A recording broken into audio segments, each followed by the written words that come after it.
मैं IB news से ईजान और हमारे साथ बैठे हुए मुफ्ती हारून नदवी साहब और उनका हम नागपुर में खैर मकदम करते हैं। उनसे जानना चाहते हैं कि आप नागपुर में तशरीफ लाए तो आपको नागपुर कैसा लगा और नागपुर के लोग कैसे लगे। माशाल्लाह, सबसे पहले मैं आईबी न्यूज़ का दिल की गहराइयों से शुक्रिया अदा करता हूं कि उन्होंने अपनी बात हमें आप तक चैनल के जरिए से पहुंचाने का मौका दिया।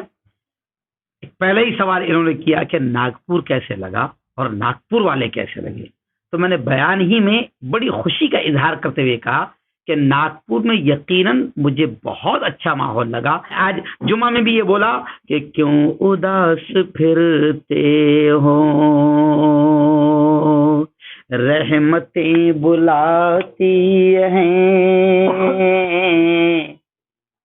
क्यों उदास फिरते हो, रहमतें बुलाती हैं, आओ ए मुसलमानों मस्जिदें बुलाती हैं। मेरा अच्छे लगे। मुफ्ती साहब, जैसे ये तो दीन की बात होगी, इस्लाम की बात होगी, जैसे दुनियावी एतबार से देखा जाए आज मुसलमान बहुत पिछड़ा जा रहा है, तो उसको लेके आप एजुकेशन को लेके या किस सिलसिले में लेके आप ताकीद करना चाहोगे कि किस में आगे बढ़ना चाहिए मुसलमान बच्चों को। देखिए, दो चीजें मैं ये कहूँगा, पूरी कौम के ताल्लुक से कहूँगा, मैं सिर्फ मुसलमान बच्चों के ताल्लुक से नहीं, कि यकीनन हम देख रहे हैं कि हालात बड़े खराब है, लेकिन हम मायूस नहीं। और ये भी हम बड़े फख्र के साथ कहेंगे कि ऐसा भी नहीं है कि अब मुसलमान तलबा हमारे बच्चे पढ़ नहीं रहे। मैं मेरे घर की मिसाल दूं, मेरे घर में 11 डॉक्टर है, मैं खुद मौलवी मुल्ला होने के बावजूद मेडिकल कॉलेज का प्रोफेसर हूँ, बच्चे पढ़ रहे हैं, हम मायूस नहीं, लेकिन फिर भी हम ये पैगाम देंगे कि तरक्की का रास्ता सिर्फ और सिर्फ एक है, जो कुरान का सबसे पहला ऑर्डर है। देखिए, कुरान में हम 12 सुनते हैं कि 6666 आयतें हैं। अब कुरान में रोजे का भी हुक्म है, नमाज का भी हुक्म है, ज़कात का भी हुक्म है, हज का भी हुक्म है, खैरात का भी हुक्म है, न जाने कितने ऑर्डर है। लेकिन आप ये देखें कि कुरान में रोजा बड़ी इबादत है, लेकिन रोजे का हुक्म पहले नहीं आया।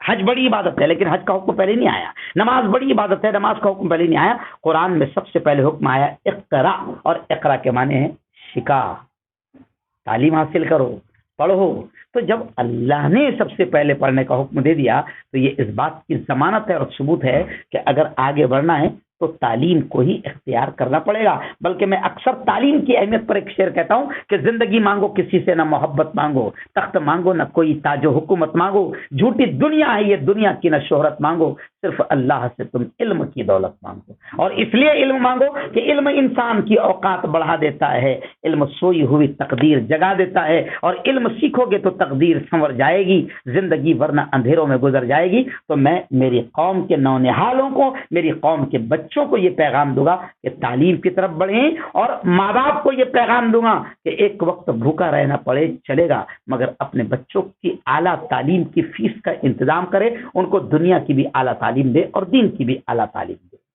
जैसे मुझे आपसे ये जानना चाहता हूँ कि आप जैसे नागपुर में आए, विजिट करें, तो आपका क्या मकसद था, किस सिलसिले में नागपुर आए आप? नागपुर में आने का एक ही मकसद था, आज जो ओपनली के अधिवेशन नागपुर में हो रहा है। आपका शहर नागपुर इस एतबार से भी बड़ा अच्छा शहर है कि यहाँ पर बाकायदा एक ऐसा समझो इदारा है कि जहाँ पर तमाम मेंबरान असेंबली जमा होते हैं और राज्य की विकास की बात होती है। ये अलग बात है कि अभी फिलहाल विनाश ही विनाश हो रहा है, लेकिन विकास की बात होती है, और उसी विकास की बात करने के लिए यहाँ पर आए थे। और जाहिर बात है कि मैं मुस्लिम लीडर हूँ, तो मैं औकाफ के मसाइल के लिए यहाँ पर आया था, क्योंकि औकाफ की हमारी ज़मीनें इतनी है कि मैं बिल्कुल बिंदास ये कहता हूँ कि हुकूमत से हमें किसी भीख की ज़रूरत नहीं। हुकूमत हमारे बाप दादा की ज़मीनें हमको पूरी दे दें तो हम हुकूमत को कर्जा देंगे, इतनी ज़मीनें हमारी है। और ये भी अफसोस के साथ कहना पड़ता है कि दाद भी अपने होड़ भी अपने 70% जो खाए है, तो हमारे औकाफ की ज़मीनों को हम ही ने खाया है,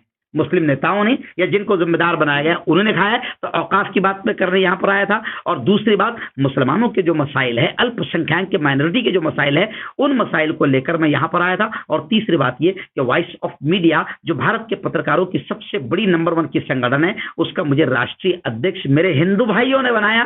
तो मैं पत्रकारों के हुकूक की लड़ाई लड़ने यहाँ पर आया था, क्योंकि अब इस मुल्क में, इस मौजूदा हुकूमत में जो है, पत्रकार जो हुकूमत के खिलाफ बोलता खोलता है या फिर पोल खोलता है, अब उसकी जान भी महफूज नहीं है। तो मैं पत्रकारों के हुकूक की लड़ाई लड़ने के लिए नागपुर आया। तो आपने पत्रकार के जो हुकूक है उसमें क्या क्या डिमांड करी है गवर्नमेंट से, आप क्या चाहते हमने हैं? डिमांड किया है कि सबसे पहले पत्रकार की सुरक्षा की जाए, क्योंकि हमारे यहाँ भी और मुल्क के कई इलाकों में बाकायदा पत्रकारों पर मंत्रियों के गुंडों द्वारा हमले हो रहे हैं। भाई, पत्रकारिता इस देश का चौथा स्तंभ, चौथा सुतून माना जाता है, आजादी का चौथा पिल्लर इसे माना जाता है, लेकिन आजादी के इस पिल्लर को दबाया कुचला जा रहा है। दो ही काम किए जा रहे हैं, या तो उनको खरीद लो, इसलिए मुल्क की 90% मीडिया जो खरीदी जा चुकी है, और जो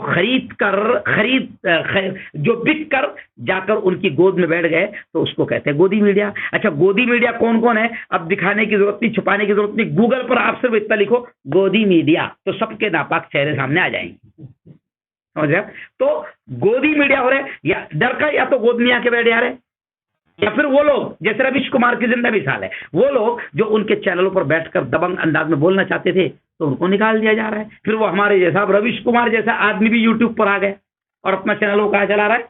यूट्यूब पर चला रहा है। तो पत्रकार की सुरक्षा, पत्रकार की जान की हिफाजत, पत्रकारों के बच्चों की अच्छी तालीम की जमानत, और पत्रकारों को घर दिया जाए, पत्रकारों को भी सब्सिडी दी जाए, और पत्रकारों को हर तरह से सुविधाएं दी जाए। ये लड़ाई लड़ने के लिए हम यहाँ पर आए। जैसे तो पत्रकारों को सुविधा है ऑलरेडी, गवर्नमेंट की तरफ से उनको घर मिलते हैं, उनको पेमेंट मिलते हैं। नहीं, पत्रकारों को जो बताया, जो रजिस्टर्ड होते हैं, जो गवर्नमेंट में, जो गवर्नमेंट जिसको एक्सेप्ट करती है, मेन जो एक्सेप्ट करती है, अब हमको एक्सेप्ट नहीं कर रही, आपको एक्सेप्ट नहीं कर रही, तो उसके लिए आप आवाज उठा रहे हो। जिनको एक्सेप्ट कर रही है, प्रॉब्लम ये है कि सारे घर कागज पर मिले हुए। अभी जो कुछ मिल रहा है ना, कहाँ पर मिल रहा? कागज पर मिल रहा, या फिर जबानी आश्वासन मिल रहा। हम कह रहे हैं कि जो रजिस्टर्ड है उनको भी जो कुछ उनकी मांगे है, डिमांड्स है, या जो उनके हक है उनको पूरे दिए जाए, और नए जो काम कर साल के तौर पर तो अब हमको लिया जाए। जैसे कि मुझे एक सवाल आपसे भी ये करना था कि आज आखिरी सवाल है कि जो हज करने जा रहे हैं, गवर्नमेंट की तरफ से फॉर्म भरा जा रहा है, तो बहुत से लोग उसमें ये है कि जिन्होंने फर्स्ट वैक्सीन लगाया, सेकंड वैक्सीन नहीं लगाया, लेकिन अभी जो जीआर है सेकंड वैक्सीन का होना, लेकिन गवर्नमेंट डिपार्टमेंट में वो वैक्सीन अवेलेबल नहीं है डिपार्टमेंट, उसके लिए आप क्या कर सकते हैं? उसके लिए देखिए, सबसे पहले बात तो मैं आपको वैक्सीन की जहां तक की बात करूं, वैक्सीन को लेकर इतना बड़ा बखेड़ा खड़ा है कि खुद गवर्नमेंट कंफ्यूज नहीं है, समझ रहे आप? और जब गवर्नमेंट ने ये आदेश दिया है कि आपको दूसरा वैक्सीन भी लगाना जरूरी है, तो हमें पूरा यकीन है कि गवर्नमेंट उसका इंतजाम भी करेगी, लेकिन उसके लिए बाकायदा हमको मांग करना, दूसरे वैक्सीन के लिए भी बाकायदा डिमांड किया जाएगा, और डिमांड होगा, और ये बात ऑन कैमरा मुझे नहीं कहना चाहिए, हुकूमत खुद बराबर इंतजाम कर देगी। चलिए, आप देख सकते हैं कि हमने इनसे जो सवालात किए जो मीडिया को लेके, तो उन्होंने बहुत अच्छे तरीके से उन्होंने